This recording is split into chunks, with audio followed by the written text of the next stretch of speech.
तो चलिए फ्रेंड्स, हम शारीर उपक्रमणीय के टॉपिक में आगे बढ़ते हैं। पार्ट 1 में हमने बात की कि श्रु धातु से शरीर कैसे बना, उसकी हमने निरुक्ति पढ़ी। फिर उसमें से गर्भ कैसे बना, फिर गर्भ में से शरीर की डेफिनेशन, मतलब शरीर कैसे बना, तो हमने उसकी डेफिनेशन पढ़ी। और उसके साथ ही हमने अष्टधा प्रकृति और षोडश विकार के बारे में जाना। अब बचे हुए पॉइंट्स को आगे समझते हैं। अब जो सब टॉपिक्स है उसमें आता है एक शारीर और षडंग। तो सबसे पहले शारीर क्या है। जैसे कि हम जानते हैं कि जो भी डिपार्टमेंट आप फर्स्ट ईयर में देखेंगे उसमें रचना शरीर नहीं है, रचना शारीर है। क्रिया शरीर नहीं है, क्रिया शारीर है। तो शारीर किसे कहते हैं?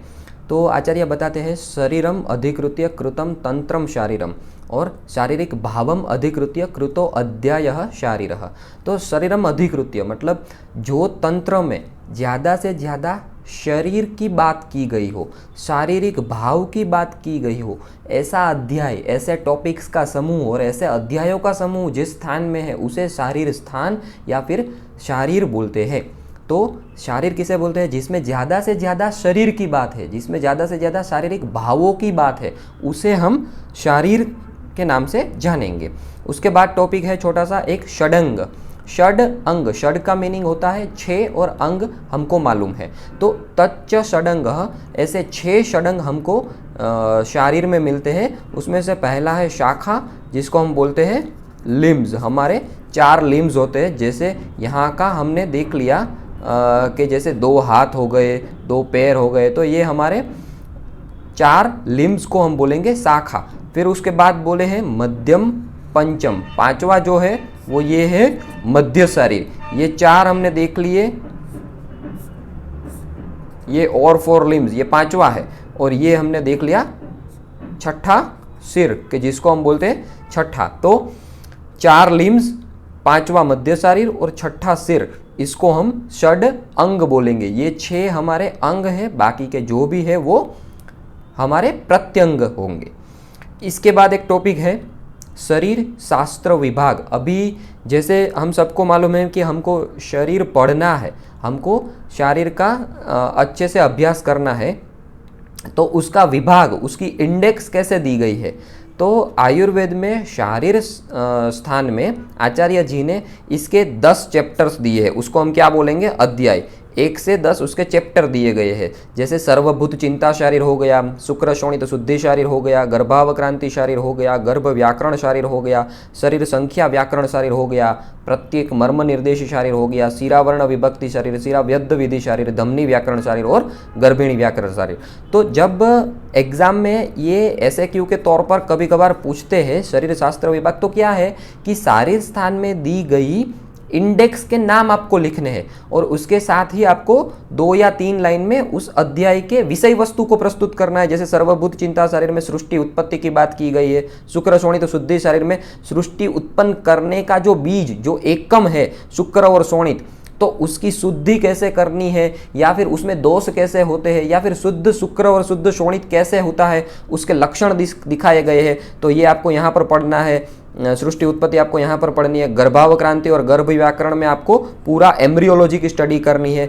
शरीर संख्या व्याकरण शरीर में आपको एनाटॉमी के भाव, मतलब मसल्स कितने होते हैं, आर्टरीज कितनी होती है, वेन्स कितने होते हैं, मतलब ये स्रोतस कितने होते हैं, उसकी सब संख्या वो आपको 5th नंबर के चैप्टर में आपको मिलेंगी। फिर प्रत्येक मर्म निर्देश शरीर, जैसे शरीर के कई सारे पॉइंट्स, वाइटल पॉइंट्स करके बताए हैं आचार्य ने, तो ऐसे 107 मर्म का निर्देश किया गया है, वो आपको 6ठे अध्याय में मिलेगा। फिर शिरा वर्ण विभक्ति और शिरा व्यद्ध विधि शरीर में आपको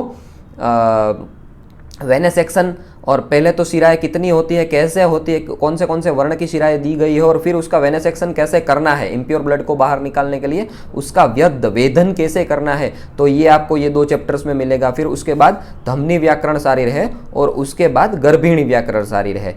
तो प्रेग्नेंट लेडीज़ की कैसे केयर करनी है, वो सब बातें हमको 10th चैप्टर में मिलेगी। तो ये हो गया हमारा पूरा शरीर शास्त्र विभाग। ये टॉपिक जो दिया गया है इसको आपको थोड़ा डिटेल में 2-3 लाइन में उसके विषय वस्तु को इंडेक्स में से पढ़कर यहाँ पर लिखनी है। तो ये चैप्टर इसका हो गया। इसके बाद का जो टॉपिक है वो है बहुत ही इंपॉर्टेंट, शरीर ज्ञान प्रयोजन।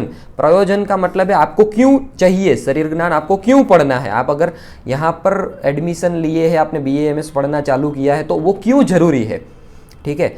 तो इसके लिए पहले तो विधि दी गई है कि शरीर ज्ञान कि आपको कैसे मिलेगा, शरीर ज्ञान आपको मिलेगा कैसे। तो इसके लिए जो कोटेशन दिया गया है, शरीरम च इव शास्त्रे च दृष्टार्थः स्यात् विशारदः दृष्ट श्रुताभ्याम संदेहवम वापोचरेत क्रिया। तो यहाँ पर दो मेथड बताई गई है। एक तो आपको जो ज्ञान है वो दो ही रास्ते से मिलेगा, एक तो आपको मिलेगा शरीर के ज्ञान से और दूसरा शास्त्र के ज्ञान से। अब ये शरीर का ज्ञान क्या है, तो ये हो गया हमारा प्रैक्टिकल, मतलब आप जो भी फर्स्ट ईयर में डिसेक्शन वगैरह करते हो तो ये आपका शरीर ज्ञान हो गया। दूसरे आपका शास्त्र ज्ञान, तो ये आपका थियोरी वाला पोर्शन हो गया। तो किसी भी हमको अगर ज्ञान को सम्यक विधि से हमको ग्रहण करना है, आपको कंप्लीट नॉलेज चाहिए किसी भी पॉइंट्स का। अगर आप, ऐसा नहीं है ये आयुर्वेद का ही, इसमें आप उसको अकॉर्डेंस जोड़ सकते हो, इसमें आप इंजीनियरिंग में चले जाओ या फिर MBA में चले जाओ, किसी भी डिग्री में चले जाओ, आपको दो ही विधि उसमें दिखेगी, एक तो थियरी और एक प्रैक्टिकल। तो वही आचार्य बता रहे हैं, शरीरे चैव शास्त्रे च, पहले आपको थियरी का नॉलेज लेना है क्लास में बैठकर, और फिर आपको डिसेक्शन में शरीर का ज्ञान लेना है। दृष्टार्थ स्यात् विशारद, ये दोनों तरीके से नॉलेज जिसने लिया है वही क्या, उसको क्या मिलेगा, विशारदः। इसको आप एक तरह से समझ सकते हो, ये एक डिग्री है, ठीक है, ये एक डिग्री है, ये एक उपमा दी गई है, ये एक स्टेज है। पहले के ज़माने में गुरुकुल में उसको विशारदः बोलते थे। दृष्ट श्रुताभ्याम, और दो तरीके से वो ज्ञान आपको मिलता है, आपको सही से देखना है और उसको सुनना है। अब गुरुकुल पद्धति में क्या था दोस्तों कि आचार्य जी ऋषि हमारे पढ़ाते थे तो उसको सुनना होता है, और जो भी वो प्रैक्टिकल नॉलेज वो देखते थे उसको देख देख के हमको करना होता है। तो ऐसे टू वे अप्रोच से जिसने भी नॉलेज लिया होगा वो निसंदेह सारी चिकित्सा क्रिया कर सकेगा। तो उसके लिए हमको शरीर का ज्ञान चाहिए। और उसके बाद दिया गया है, शरीरम सर्वथा सर्वम सर्वदा वेदयो भीषकः आयुर्वेदम स कार्च्ययन वेदलोक सुखप्रदम। मतलब शरीर का कंप्लीट ज्ञान जिस डॉक्टर ने लिया होगा, और शरीर का कंप्लीट ज्ञान लेने के बाद आयुर्वेद का संपूर्ण ज्ञान, आयुर्वेद का कार्च्यन मतलब कंप्लीट, आयुर्वेद का कंप्लीट ज्ञान शरीर के कंप्लीट ज्ञान के साथ उसने जोड़ा होगा, तो वही वेद आयुर्वेद जो नॉलेज है वो लोक सुखप्रदम, मतलब वही नॉलेज वो सोसाइटी को बेनिफिशियल होके दे सकेगा।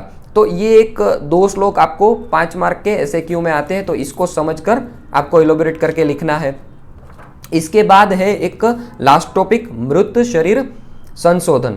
अब मृत शरीर संशोधन क्या है दोस्तों कि पहले के ज़माने में जो बॉडी वो लोग कैसे एम्बाल्मिंग करते थे, डिसेक्शन करने के लिए वो कैसे प्रिजर्व करते थे, उसकी जो मेथड दी गई है। तो उसमें 2 पार्ट है दोस्तों, तस्मात् समस्त गात्रम अविशोपहत्तम अदीर्घ व्याधि पीड़ितम अवर्ष शतिकम निसृष्ट आंत्र पुरुषम पुरुषम। यहाँ तक जो भी बात है, ठीक है, ये पहली जो एक लाइन है, यहाँ तक जो भी बात है, इसमें पहला टॉपिक आता है कि डेड बॉडी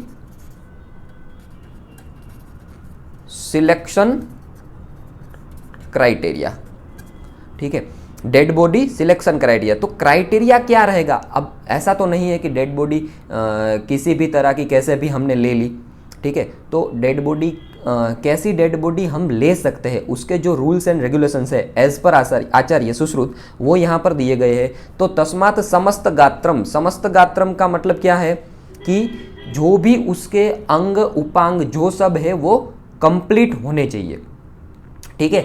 अब यहाँ पर स्टूडेंट्स क्या गलती करते हैं कि ऐसे समझते हैं कि कोई भी ऑर्गन है वो लेस ना हो, मतलब कि अगर कोई एक्सीडेंटल डेड बॉडी है तो उसको नहीं ले सकते हैं, या फिर बाय डिफ़ॉल्ट कोई कंजेनिटल डिफॉर्मिटी है हैंड्स में, लेग्स में, फिंगर्स में, तो वो नहीं ले सकते। तो वो तो सही है, पर इसका एक डीप मीनिंग होता है कि समस्त मतलब प्राकृत, ठीक है। तो जैसे हमने यहाँ पर लेस को कंसिडर कर लिया, वैसे हम इसको हमको ज़्यादा भी कंसिडर करना चाहिए। जैसे अगर किसी की 2 थंब है, ठीक है, किसी की 2 मतलब एक उंगली ज़्यादा है, एक थंब ज़्यादा है, किसी को एक्स्ट्रा रिब्स है, किसी को एक्स्ट्रा टीथ है या कुछ भी चीज़ें एनाटॉमिकल समवायता में कुछ भी उसको ज़्यादा स्ट्रक्चर्स बाय बर्थ है, कंजेनिटल है, बाद में भी अगर कुछ ना कुछ डिफॉर्मिटी आई है तो ऐसी डेड बॉडी हमको नॉर्मल डिसेक्शन में नहीं ले सकते एज पर रूल। ठीक है, फिर उसके बाद की टर्म है अविशोपहत्तम, जिसकी डेथ वो किसी भी प्रकार के इंटरनल या एक्सटर्नल विष देने के बाद ना हुई हो, ऐसी डेड बॉडी हमको लेनी चाहिए। फिर इसके बाद है अदीर्घ व्याधि पीड़ितम। अदीर्घ ये नेगेटिव सेंस हो गया, दीर्घ व्याधि पीड़ितम जो लंबे काल से कोई भी डिफॉर्मिटी या डिसीज से उसको कुछ मतलब पीड़ित ना हो। ठीक है, ऐसी डेड बॉडी लेनी चाहिए। फिर है अवर्ष शतिकम, मतलब शतिक मतलब 100, जिसको मतलब 100 साल की आयु ना हुई हो, जिस ह्यूमन को 100 साल की आयु खत्म नहीं हुई है, वैसी डेड बॉडी लेनी चाहिए। फिर उसके बाद एक टर्म है निसृष्ट आंत्रपुरीशम। ये निसृष्ट, फिर यहाँ से संधि विग्रह आंत्रपुरीशम। आंत्रपुरीशम मतलब पुरीश मतलब हमारा ये हो गया स्टूल। ठीक है, तो निसृष्ट आंत्र में से पुरुष को बाहर निकाला गया हो वैसी डेड बॉडी लेनी चाहिए। पुरुषम मतलब ये जो भी हमारा मृत शरीर है उसको यहाँ पर पुरुष कहा गया है। तो ये जो क्राइटेरिया है 1, 2, 3, 4 और ये 5, ये 5 क्राइटेरिया सिर्फ डेड बॉडी सिलेक्शन क्राइटेरिया है एज पर आयुर्वेद। उसके बाद हमारी संशोधन विधि स्टार्ट होती है। अब ऐसे पुरुष को यहाँ से बोला गया है पुरुषम आवहंत्यम, यहाँ पर संधि विग्रह होके यहाँ पर आ जाएगा, तो आवहंत्यम आपगायाम, ये पूरा जो है वो एक ही वर्ड है, आवहंत्यम आपगायाम, मतलब आप मतलब जल, तो निरंतर बहते हुए पानी वाली नदी, निरंतर बहते हुए पानी वाली नदी में निबंधम पंजरस्तम, निबंधम पंजरस्तम, पंजरस्तम मतलब जो भी हम केज पिंजरा जो भी बोलते हैं उसमें बांधकर मुंज वल्कल कुश क्षणादि नाम, मुंज वल्कल कुश क्षण आदि नाम, मुंज वल्कल कुश क्षण आदि नाम अन्यतमेन वेष्टितम, वेष्टितम मतलब बांधना। तो मतलब क्या बोल रहे हैं कि निरंतर बहते हुए पानी वाली नदी में पिंजरे में ये सब औषधियों से बॉडी को बांधकर आपको रखना है। अंग प्रत्यंगम, यहाँ पर फिर संधि विग्रह है, यहाँ पर अ लग जाएगा, तो अप्रकाशे देशे कोथयेत, मतलब जहाँ पर प्रकाश नहीं आता हो वैसी नदी, मतलब आप ऐसा इमेजिन कर सकते हैं कि नदी के दोनों तरफ बड़े बड़े पेड़ लगे हुए हैं। ठीक है, तो अप्रकाशे देशे कोथयेत, कोथयेत मतलब गलना सड़ना। तो क्या है कि सब औषधियों से पिंजरे में निरंतर बहते हुए पानी वाली नदी में अंग प्रत्यंग बांधकर उसमें रखना है। क्यों रखना है? अप्रकाशे देशे कोथयेत, जहाँ पर प्रकाश नहीं आता, क्योंकि टीका में ऐसा दिया गया है फ्रेंड्स की अगर प्रकाश होगा उस समय पर तो ऊपर जो बर्ड्स वगैरह घूमते हैं वो डेड बॉडी को नुकसान पहुंचा सकते हैं, तो उसको छुपाकर वहां पर हमको रखना है।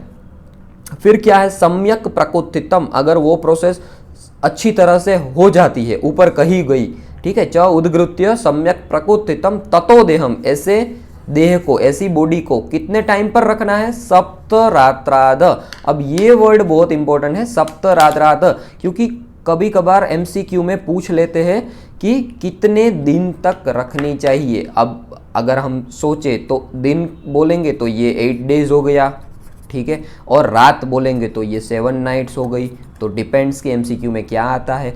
तो 7 रात तक उसीर बाल वेणु वल्कल कुर्चा नाम अन्यतमेह सनेह शनेह अवघर्षयन, ठीक है, तो धीरे धीरे सनेह सने धीरे धीरे 7 रात तक उसको रखी हुई वैसी बॉडी को लेकर उसीर बाल वेणु वल्कल ये सब से कुर्चा नाम, कुर्चा मतलब आप इसको समझ सकते हैं कि स्कालपेल, जैसे हमारा मतलब जो ये हम स्कालपेल से डाइसेक्ट करते हैं, तो पहले के ज़माने में आचार्य पेड़ के डालियों से इसको डिसेक्शन जैसे बनाकर उससे ये डिसेक्शन करते थे। तो उसीर बाल वेणु वल्कल कुर्चा नाम अन्यतमेन शनैः शनैः, ऐसे धीरे धीरे अवघर्षयन त्वग आदि नाम, त्वग आदि नाम मतलब धीरे धीरे करके आप स्किन ओपन करो, फिर मसल्स में जाओ, फिर लिगामेंट्स, जॉइंट्स वगैरह आप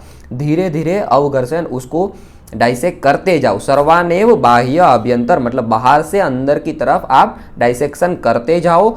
और यथोक्तान लक्ष्य चक्षुषा मतलब धीरे धीरे देखकर आपका जैसा लक्ष्य है, आपको क्या डाइसेक्ट करना है, जैसे आपको मतलब कोई एक रीजन ही करना है, कोई एक सिस्टम स्पेसिफिक डाइसेक्शन करना है, तो आपके गोल के हिसाब से देखकर जैसे थियरी में बताया गया है, यथोक्तान जैसे थियरी में बताया गया है, ऐसे अंग प्रत्यंग आप बाहर से अंदर की तरफ ये सब औषधियों से आप धीरे धीरे त्वग वगैरह को, स्किन वगैरह को लेयर बाय लेयर, ठीक है, ओपन करते जाइए और डिसेक्शन करते जाइए।